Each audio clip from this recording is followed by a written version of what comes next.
Fala galerinha, estamos de volta e hoje nós vamos falar de coesão textual, né? No nosso último vídeo nós falamos especificamente de coerência textual e agora chegou a vez da coesão, tá?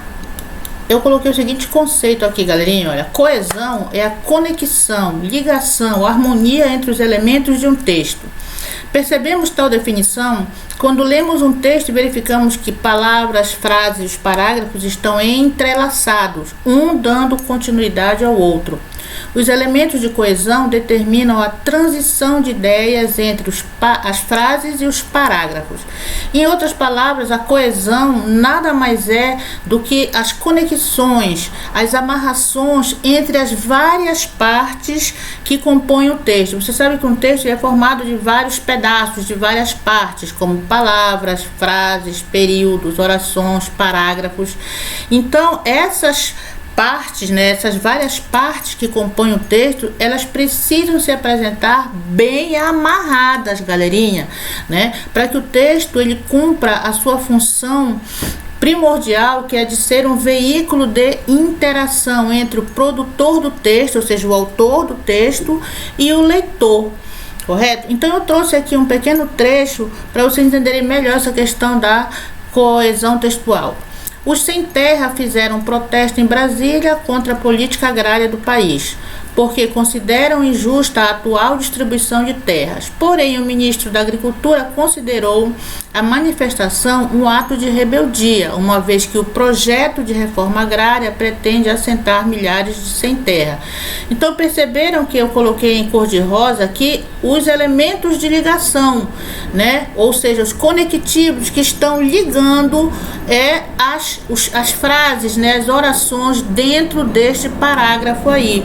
Então, isso aí são os elementos de coesão. E você tem que procurar usar o elemento de coesão adequado, né, galera? Para que a sua frase ela seja coerente, né? E que seja também coesa, né? Então eu coloquei assim, as palavras destacadas têm o papel de ligar as partes do texto. Podemos dizer que elas são responsáveis pela coesão do texto.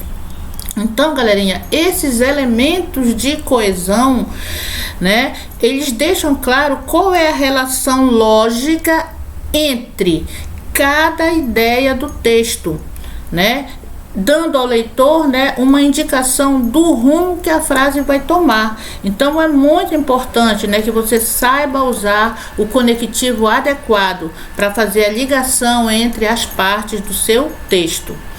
Então, para exemplificar melhor, né, eu trouxe uma imagem aqui, né, que é uma construção de uma parede de tijolos, né. Então, na verdade, a gente vai fazer uma comparação aqui, né.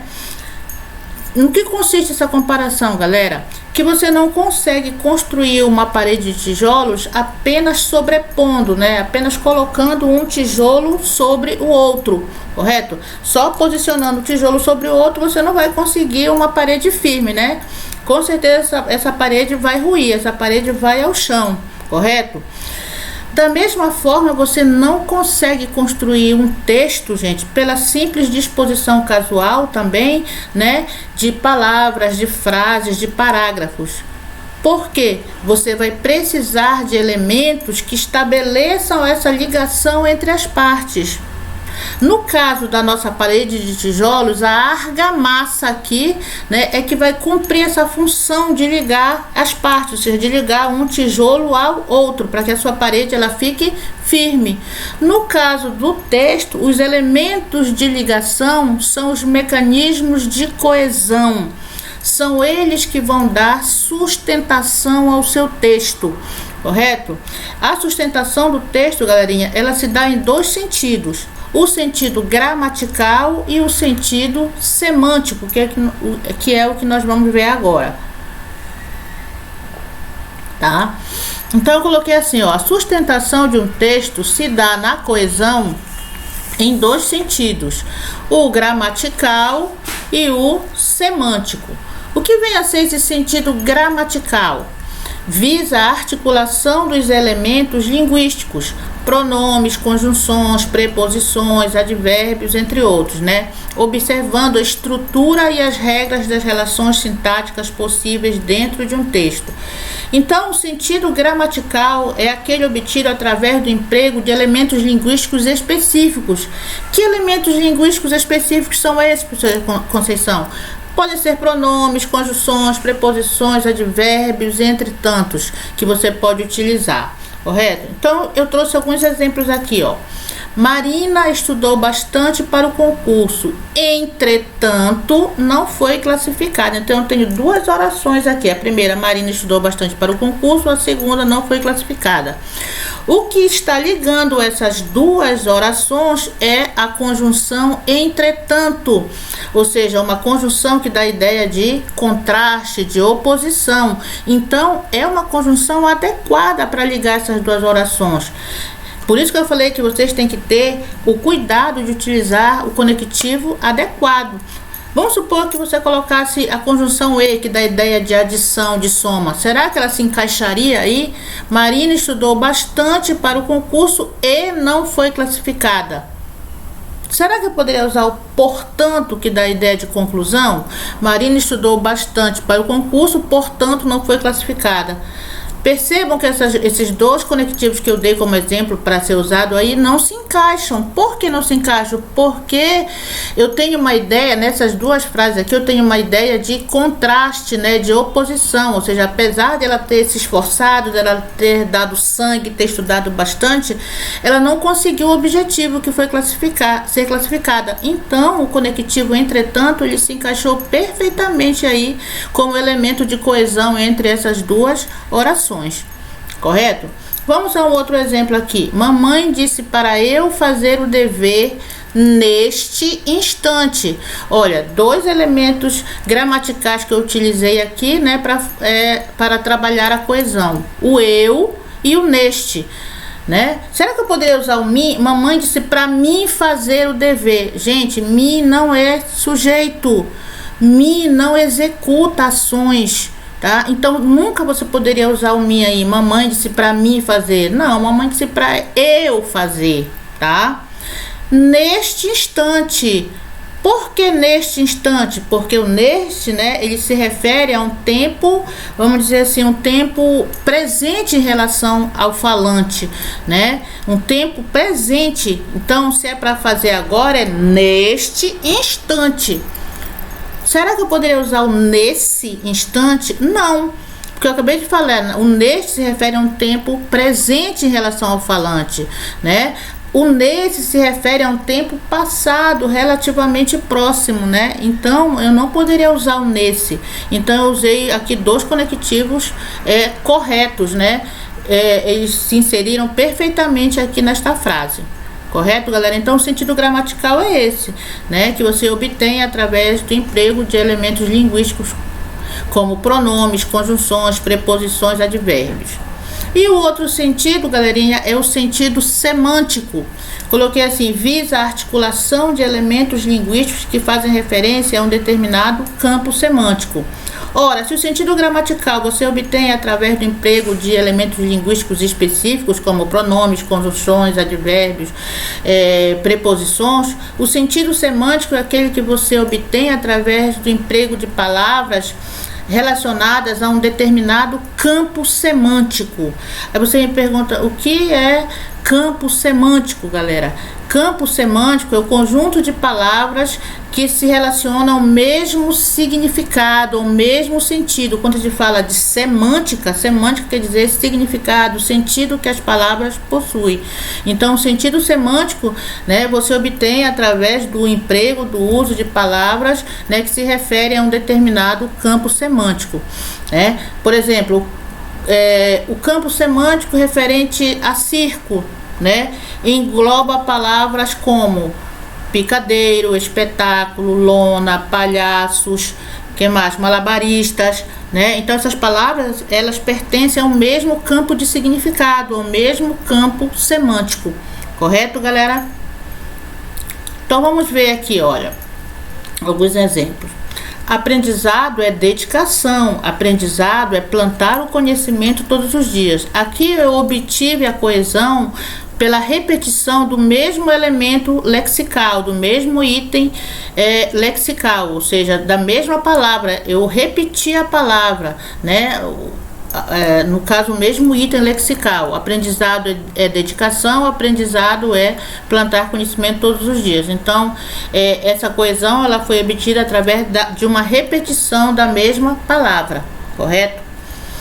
A menina saiu apressada para ir à escola. A garota, mesmo assim, chegou atrasada. Olha só, aqui eu já obtive a coesão através do uso de um sinônimo. Então, na primeira frase eu usei o termo menina, o substantivo menina. E aqui eu já substituí por um sinônimo, no caso, garota. Então, a coesão ela foi obtida através da utilização de um sinônimo. Tá? Então, isso aí é o que, gente? Coesão que se refere ao campo semântico, tá? Nina adora violetas, por isso tinha sempre essas flores em seu jardim. Aqui a coesão é resultante do uso de um hipônimo, que no caso é violeta, e hiperônimo, flores. Aí você me perguntou, o que é uma palavra hipônima? Hipônimo são palavras que têm um significado mais específico, mais restrito, enquanto que o hiperônimo são palavras de sentido mais amplo, mais genérico, mais abrangente, né? Se eu disser assim, por exemplo, pássaros. Pássaros é uma palavra hiperônima, né? Porque está no seu sentido mais amplo. Mas se eu especificar os tipos de pássaro, curió, papagaio, que mais? Sabiá, aí isso aí seria o que? O hipônimo, tá? Então, pássaros seria o hiperônimo, que é o sentido amplo, abrangente, né? E o tipo de pássaro seria o hipônimo. Mas a gente vai falar de hipônimo e hiperônimo quando nós falarmos especificamente de sentido semântico mais para frente. Correto, galerinha? Então vamos em frente aqui, ó. Vamos ver os mecanismos de coesão gramatical, né? Eu tenho vários, né, galerinha, tá? Então a gente percebe, né, que tanto o sentido gramatical quanto o sentido semântico são eles que vão estabelecer o nexo, ou seja, a coesão entre as várias partes do texto, tá? Então vamos ver, já que a gente falou de sentido gramatical e sentido semântico, vamos ver quais são os mecanismos de coesão gramatical. Primeiramente eu vou falar dos pronomes, né? Eu tenho vários tipos, né? Pronomes pessoais. Possui carga significativa plena apenas quando os relacionamos a um substantivo que já foi citado ou ainda será citado, tá? Então, é assim, galera, os pronomes pessoais soltos, eles não têm significado. Eles só vão possuir uma carga significativa se ele vier atrelado a um substantivo que já foi ou que ainda vai ser citado. Correto? Então, olha os exemplos que eu coloquei aqui. Sua irmã gostou do filme? Então, aqui eu tenho o substantivo irmã. Ela disse que sim. Então, o pronome pessoal ela está se referindo a quem? A irmã. Então, eu digo que esse pronome ela está atrelado, né, ao substantivo irmã. Elas estão chamando. Grandes ondas atingem o Havaí e convidam surfistas mais corajosos a enfrentá-las. Então, eu tenho o substantivo aqui, ondas, né? E aqui no caso o adjetivo, né? Tá? Então, ondas é o substantivo. E o pronome elas está se referindo a quem? A ondas. Assim como o pronome las também está se referindo a onda. Então, é como eu falei para vocês, né? Os pronomes pessoais, eles só vão ter significado se estiverem se referindo, se estiverem atrelados a um substantivo, né? Que já foi citado ou que ainda vai ser. Nesse primeiro exemplo, né? Aqui o substantivo já foi citado. Então, ela, o pronome ela está se referindo ao substantivo que já foi citado. Aqui, nesse primeiro, né? O ela está se referindo a um substantivo, no caso, ondas, que ainda vai ser citado. O lá se refere a ondas, né? Que já foi citado aqui. Correto, galera? Um moço bem trajado atirou-se do viaduto. Então, o pronome se, o pronome pessoal oblíquo se refere ao substantivo moço. Pegue o carro e coloque-o na garagem. Então aqui o pronome oblíquo o se refere a um substantivo já citado, que é carro. O pedestre não atravessou na faixa, por isso o guarda fê-lo voltar. Então o pronome oblíquo lo aqui se refere ao substantivo pedestre, que já foi citado. Ok, galerinha? Vamos falar de pronomes possessivos, né? Os pronomes possessivos associam a ideia de posse às pessoas do discurso, relacionando a coisa possuída com a pessoa do possuidor. Então, os pronomes possessivos, eles fazem referência, né, às pessoas do discurso, né, indicando, como eu coloquei aí, uma relação de posse, tá? Então, são vários os pronomes possessivos, né? Eu coloquei alguns exemplos aqui. Comprei um livro, vou aproveitar e folhear suas páginas hoje à noite. Então, quando eu coloquei o pronome possessivo suas, ele está se referindo a quem? A livro, né, galera? No caso aqui, a coisa possuída, né? E o pronome suas aqui seria o sentido de posse. O aluno não aceitou a reprovação dele. Esse dele está se referindo a quem? Aluno. Pedro e eu já realizamos nossa tarefa. O nossa está se referindo a Pedro? Claro que não, né? Se referindo à tarefa. A minha casa é logo ali. O pronome possessivo minha se referindo ao substantivo casa. Tá ok? Pronomes relativos, tá? O que foi que eu coloquei aqui sobre pronomes relativos? Pronome relativo é aquele que normalmente refere-se a um termo anterior, né? A um termo anterior, ou seja, um termo antecedente dentro de um enunciado, né? Substituindo-o para que não seja necessário dividir a ideia em várias orações ou torná-la muito repetitiva, né, galera? Então, os pronomes relativos são aqueles que se relacionam a um termo anterior, ou seja, a um termo antecedente, né? Ou estabelece relação entre duas orações. Vamos lá, os pronomes relativos eles podem ser de dois tipos: variáveis, ou seja, aqueles que se flexionam, como cujo, que eu posso colocar no plural cujos, ou feminino, cuja, e o plural cujas, o qual, que eu posso passar para o plural os quais, né? Ou a qual, as quais, quanto, quantos, quanta, quantas. Então esses são os variáveis. E os invariáveis, aqueles que não se modificam, sempre eles vão aparecer nessa forma, no caso o que, o quem e o onde, tá? Então, exemplos: não conheço o rapaz que saiu apressado. Então esse que se refere a um termo antecedente, que no caso é o rapaz, né? Retornei àquele lugar onde fui imensamente feliz. O pronome relativo onde se refere ao termo antecedente lugar. Visitei o museu de minha cidade, o qual me deixou maravilhada. Então aqui o pronome relativo qual se refere ao substantivo anterior museu. Os temas sobre os quais falamos são muito complexos. Também aqui o pronome relativo os quais se referindo a um termo antecedente, temas. A Carta de Caminha, a qual inaugura a literatura no Brasil, foi redigida no dia 1º de maio de 1500. Novamente aqui o pronome relativo a qual se referindo a um termo anterior, que no caso é a Carta de Caminha. Vamos falar de pronomes demonstrativos, né? Os pronomes demonstrativos, eles indicam uma posição, galera, que pode ser no espaço ou no tempo, como a gente vai ver já já. No espaço, né, ele se relaciona a uma das três pessoas do discurso. Quais são as três pessoas do discurso? A primeira pessoa, que é a pessoa que fala, a segunda pessoa com quem se fala e a terceira pessoa de quem se fala.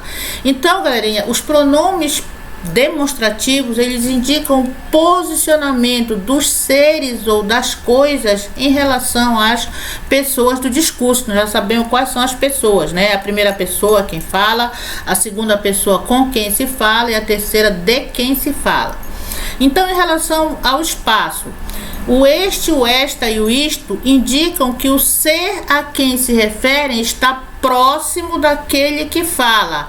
Este caderno não te pertence. Então, quando eu usei este caderno, este aqui, né? Então, o objeto, no caso aí, o caderno, né? Está próximo daquele que fala. É que nem se eu dissesse assim, ó, este copo é meu. Este, no caso, taça, né? Esta taça é minha.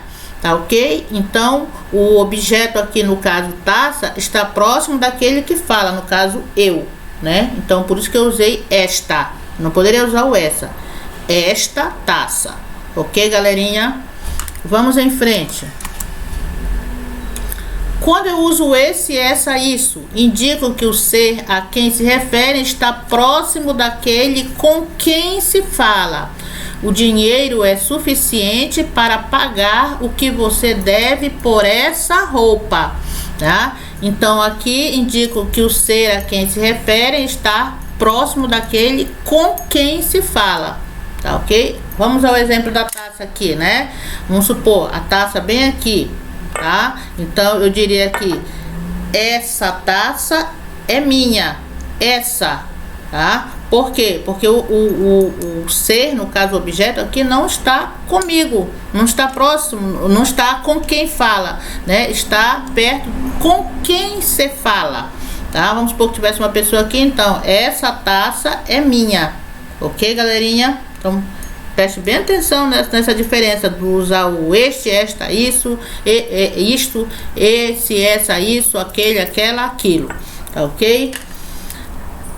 Aquele, aquela, aquilo indicam que o ser a quem se refere está próximo daquele de quem se fala ou distante de todas elas. Exemplo, ficamos indignados ao ver aquele senhor ser retirado do ônibus. Então, quando eu usei aquele senhor, é porque o ser, né, está próximo daquele de quem se fala, ou então distante de todas elas. Vamos supor que a taça está bem longe aqui, né? Eu vou dizer, aquela taça é minha. Perceberam a diferença? Esta taça é minha. Essa taça é minha. Longe. Aquela taça é minha. Ok, galerinha? Vou tentar beber uma água. É só falar, tem que beber uma água, molhar a garganta, né? Vamos em frente. Então, eu falei pra vocês, né, que esses pronomes demonstrativos, né, eles são usados, né, no tempo e no espaço, né? Então, já falamos do espaço, agora no tempo.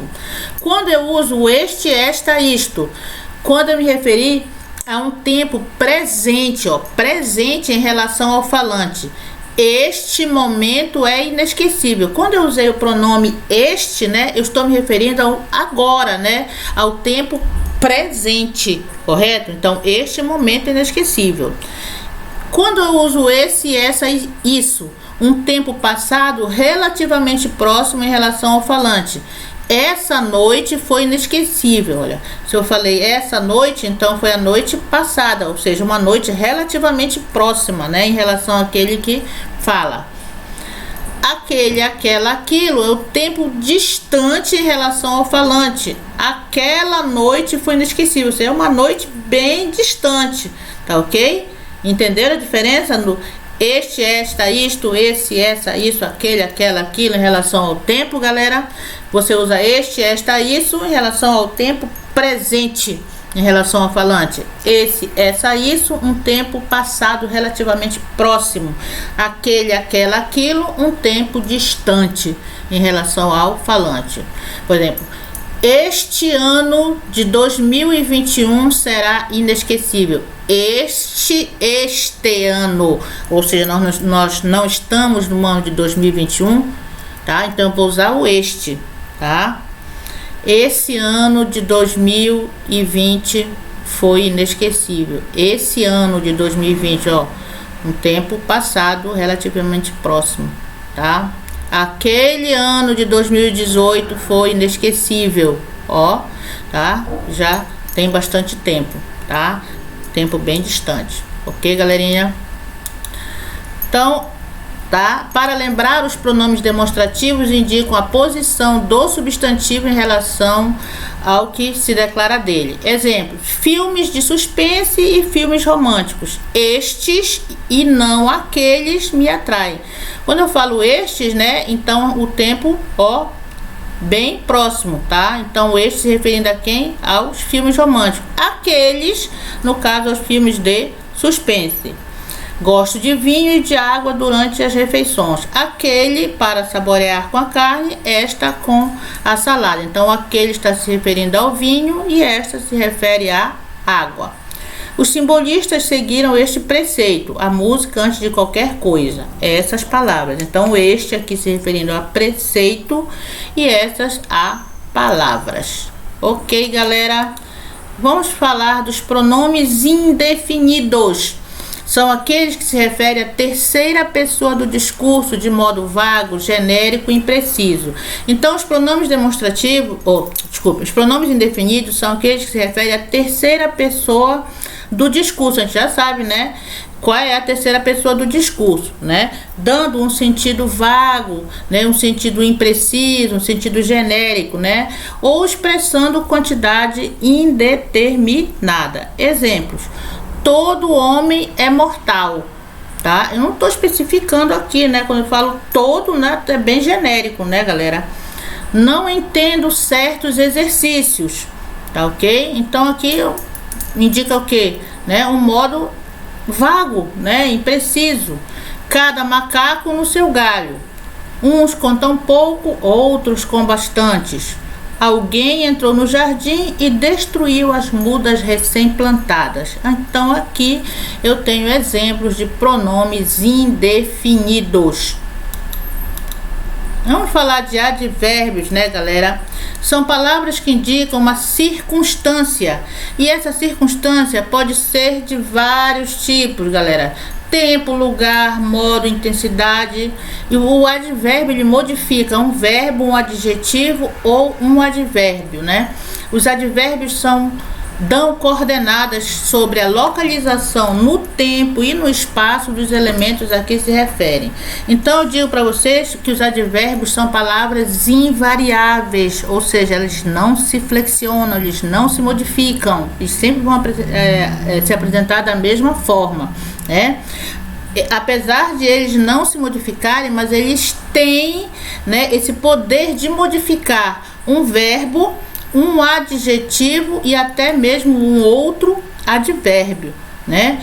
Além disso, os advérbios eles vão expressar uma circunstância que pode ser de vários tipos, como eu coloquei: tempo, lugar, modo, causa, consequência, finalidade, afirmação, negação, né? E por aí vai. Então vamos a alguns exemplos aqui, ó. A sala era estranha para mim. Dentro via-se pinturas de mau gosto. Então esse dentro aqui é um advérbio, né? Um advérbio no caso de lugar. Está se referindo ao substantivo sala. O restaurante era simples. Dentro via-se figuras de pássaros. Atrás um belo jardim. Eu jantei lá várias vezes. Então aqui eu tenho três advérbios. Todos três se referem ao mesmo substantivo, né? No caso, restaurante. O advérbio dentro, né? Tá? Que é o advérbio de lugar, né? O advérbio atrás e o advérbio lá. Correto, galerinha? Então hoje nós ficamos por aqui. Na próxima aula nós vamos dar continuidade a esse tema, né? Que é a coesão textual. Correto, galera?